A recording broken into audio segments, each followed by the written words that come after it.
Yung lakad talaga na hindi pinalano, yun talaga yung natutuloy at kahit kaulanan nga ito, biglang nagkayayaan kami na pumunta dito sa Banahaw View Deck kasama nga pala namin yung dati namin kaklase si Ida at saka si Rona. Pagpasok dito puro lettuce agad tapos dito pala yung kainan, dito kakakain. Tapos dito sa kaliwang banda grabe ang taas, kitang-kita mo ang Lucena na mataas yung pwesto mo talaga. Nakakatuwa, ang sarap sa mata kaso nga medyo maulan kaya hindi mo kita dito sa video, mafag lang talaga at dito yung picturan. So pagdating nga namin dito, humanap kami ng ibang pwesto kung saan kami pwedeng kumain, lumakad pa kami sa bandang likod. Dito din, puro lettuce naman. Grabe, nakakatuwa. Ang sarap sa mata. Ayan, ito yung red lettuce.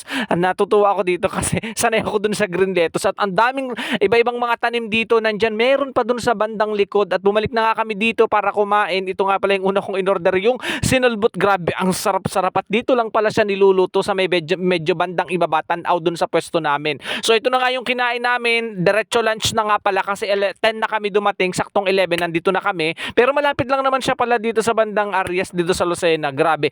Parang yung atake dito, naalala ko parang bagyo. Grabe, ang lamig ng lugar na to. Ang sarap.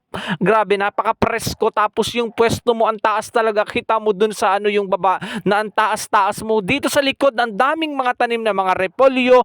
Tapos yung mga tawag dito, labanos at kung ano-ano pang mga gulay. At dito pala sa likod, mayroon pang sangyupsal. Medyo pumasok nga kami dito, tiningnan namin, ay okay. Pero hindi na kasi kami umorder, sumilip lang kami kung anong meron dito. Kasi nakakain na kami at pag uwi namin may nag-aani ng cabbage. Bumili kami 3 100. Grabe ang mura. Napakaganda pala dito.